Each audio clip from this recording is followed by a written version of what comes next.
Hi friends, this is Venkatesh Devasani. అందరికీ ముందుగా శ్రీరామనవమి శుభాకాంక్షలు. ఈరోజు మనం తెలంగాణ హైకోర్టుకు సంబంధించినటువంటి ముఖ్యమైన కరెంట్ అఫైర్స్ ప్రశ్నలను అయితే డిస్కస్ చేయడం జరుగుతుంది. గత 2 వీడియోలో 30 ప్రశ్నలకు పైగా డిస్కస్ చేయడం జరిగింది. ఆ యొక్క వీడియోకు కొనసాగింపుగానే మరొక 10 ప్రశ్నలు ఇంపార్టెంట్ ఉన్నవి ఈ యొక్క వీడియోలో డిస్కస్ చేయబోతున్నాం. ఈరోజు మనం డిస్కస్ చేయబోతున్న మొదటి ప్రశ్న ఓవరాల్గా 31వ ప్రశ్న 2025 ఫిబ్రవరి 2వ తేదీ నాటికి భారతదేశంలో ఉన్నటువంటి రామ్సార్ సైట్ల సంఖ్య ఎంత అని అడగవచ్చు. కాబట్టి 2025 ఫిబ్రవరి 2వ తేదీన భారతదేశంలో నూతనంగా 4 రామ్సార్ సైట్లు అనేవి చేర్చడం జరిగింది.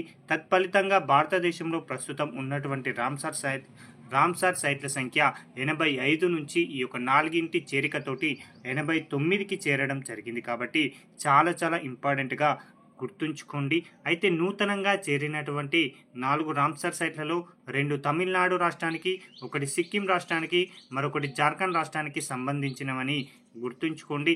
ఇందులో తమిళనాడు నుంచి సక్కరకొట్టాయ్ బర్డ్ శాంక్చురీ, అదేవిధంగా తీర్థంకల్ బర్డ్ శాంక్చురీ, ఇవి 2 కూడా తమిళనాడుకు సంబంధించినవని గుర్తుంచుకోండి. ఇక జార్ఖండ్ నుంచి ఊద్వా బర్డ్ శాంక్చురీ అండి. అదే సిక్కిం నుంచి కెచోపాత్రి లేక్ అండి. దీని యొక్క ప్రత్యేకత ఏంటి అంటే సిక్కిం రాష్ట్రం నుంచి తొలి రామ్సార్ సైట్గా గుర్తింపు పొందడం జరిగింది. కాబట్టి ఈ యొక్క అంశాన్ని కూడా గుర్తుంచుకుంటే సరిపోతుంది.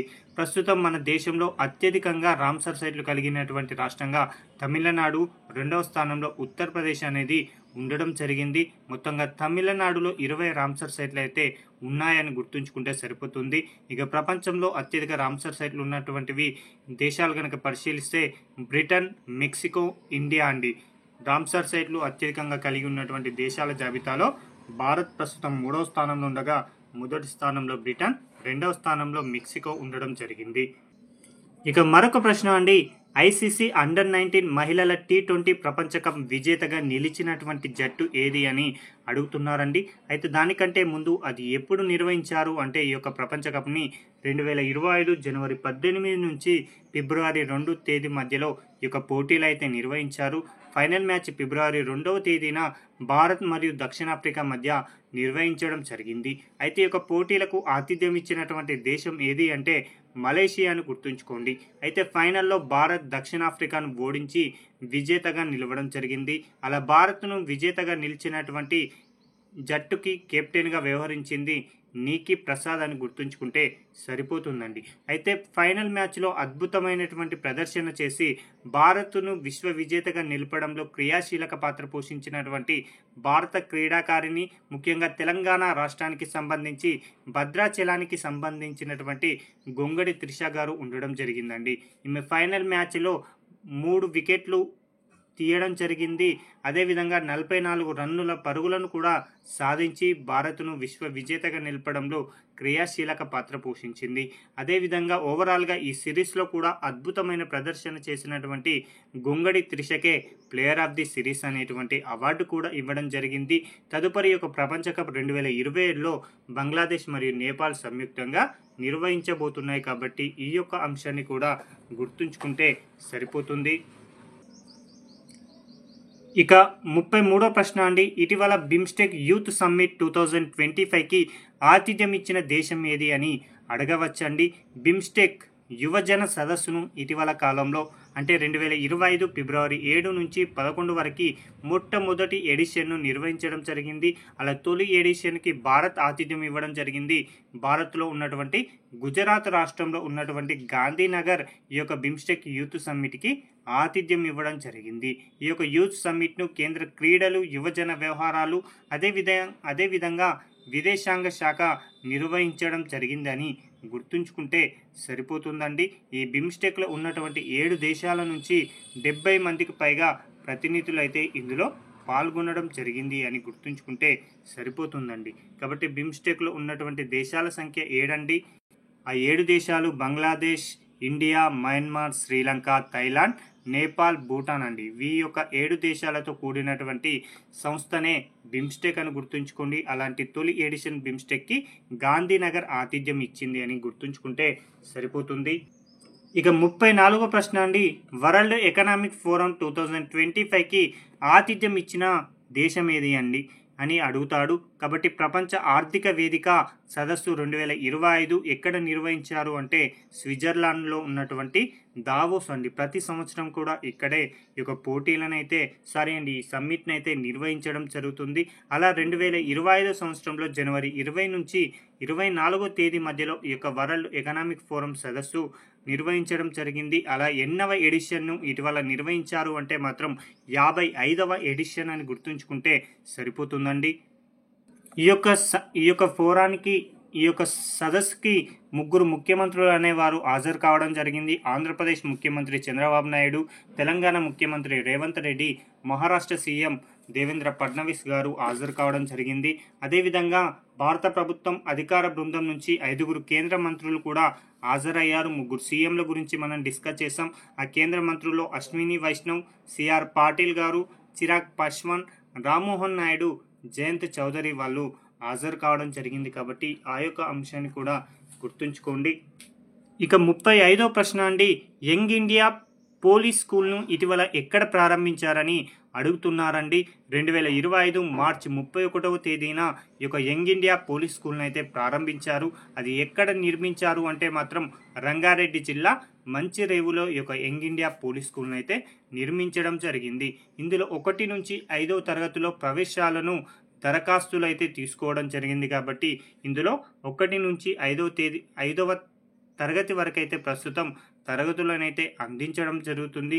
ఈ యొక్క పాఠశాలలో 50% ప్రవేశాలు పోలీస్ పిల్లలకి, మిగిలిన 50% ఇతరులకు అందించడం జరుగుతుంది. కాబట్టి ఈ యొక్క అంశం కూడా ఇంపార్టెంట్ అండి. యంగ్ ఇండియా పోలీస్ స్కూల్ను ఎక్కడ ఏర్పాటు చేశారంటే తెలంగాణలో ఉన్నటువంటి రంగారెడ్డి జిల్లా మంచిరేవులు అని గుర్తుంచుకుంటే సరిపోతుందండి.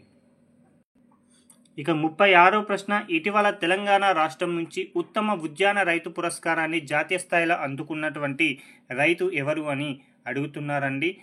రైతు ఎవరు అంటే నల్గొండ జిల్లా చందంపేట మండలం పోలేపల్లి గ్రామానికి చెందినటువంటి లోకసాని పద్మారెడ్డి గారికి ఉత్తమ ఉద్యాన రైతు పురస్కారం అయితే రావడం జరిగింది. ఈ యొక్క అవార్డును బెంగళూరులో జరిగిన ఉద్యాన ప్రదర్శన సందర్భంగా అందుకోవడం జరిగింది. ఎందుకోసం ఇతనికి ఒక అవార్డు ఇచ్చారంటే సహజ సేంద్రియ వ్యవసాయంలో బత్తాయి, జామ, నిమ్మ పంటలను సాగు చేయడం జరిగింది. కాబట్టి అందుకోసమే అతనికి ఉద్యాన రైతు పురస్కారం అందించడం జరిగింది. ఇతని యొక్క ప్రత్యేకత మరొకటి ఏంటి అంటే ఉద్యాన కుంకుడు మొక్కల నర్సరీని దేశంలోనే మొదటిసారిగా ఏర్పాటు చేసిన రైతుగా గుర్తింపు పొందడం జరిగింది. కాబట్టి చాలా ఇంపార్టెంట్గా గుర్తుంచుకోండి.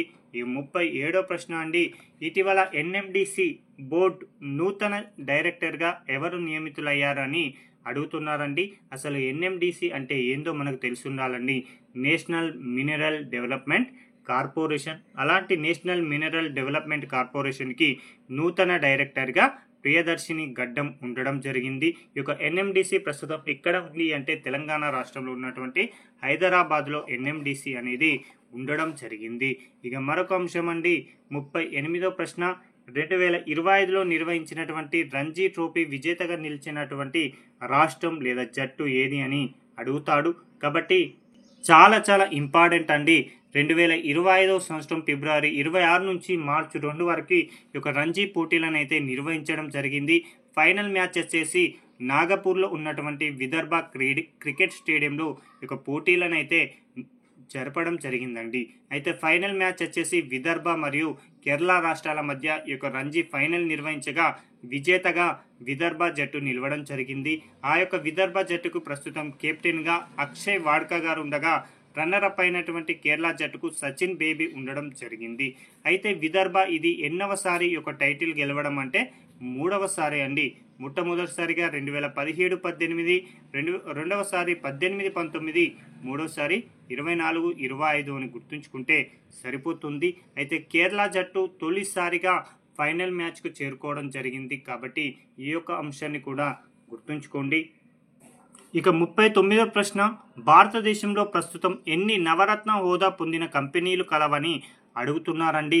2025 మార్చి నాటికి భారతదేశంలో ఉన్నటువంటి నవరత్న కంపెనీల సంఖ్య వచ్చేసి 26 అని గుర్తుంచుకుంటే సరిపోతుందండి. అందులో 25వ నవరత్న కంపెనీగా ఐఆర్సిటిసి అండి, Indian railway catering and tourism corporation limited అండి. ఆ యొక్క కంపెనీ ఇటీవల 25వ నవరత్న కంపెనీగా హోదా పొందడం జరిగింది. ఇక 26వ నవరత్న కంపెనీగా ఐఆర్ఎఫ్సి అండి, ఇండియన్ రైల్వే ఫైనాన్స్ కార్పొరేషన్ అనేటువంటి కంపెనీ ఈ యొక్క నవరత్న హోదా పొందింది.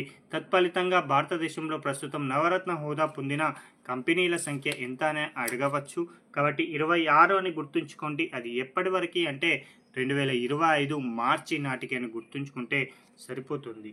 ఇక మరొక అంశం అండి, భారతదేశంలో ఇటీవల 58వ టైగర్ రిజర్వ్గా ప్రకటించినటువంటి మాధవ్ నేషనల్ పార్క్ అనేది ఏ రాష్ట్రంలో కలదని అడుగుతున్నారండి. ఇది కూడా చాలా చాలా ఇంపార్టెంట్ అండి.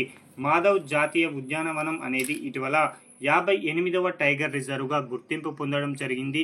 ఇది ప్రస్తుతం మధ్యప్రదేశ్ రాష్ట్రంలో ఉండడం జరిగింది. ఇది మధ్యప్రదేశ్లో 9వ టైగర్ రిజర్వ్గా గుర్తింపు పొందిందండి. ప్రస్తుతం మధ్యప్రదేశ్లో ఎన్ని టైగర్ రిజర్వులు ఉన్నాయంటే 9 అని గుర్తుంచుకోండి. అందులో 58వది వచ్చేసి మాధవ్ టైగర్ రిజర్వ్, అది మధ్యప్రదేశ్లో ఉంది అని గుర్తుంచుకుంటే సరిపోతుంది. అదే 57వ టైగర్ రిజర్వ్ అయినటువంటి రతపాని టైగర్ రిజర్వ్ కూడా మధ్యప్రదేశ్ రాష్ట్రంలోనే ఉండడం జరిగింది. ఇవండి ఈ రోజుకు సంబంధించిన ముఖ్యమైనటువంటి కరెంట్ అఫైర్స్ ప్రశ్నలు. Thank you.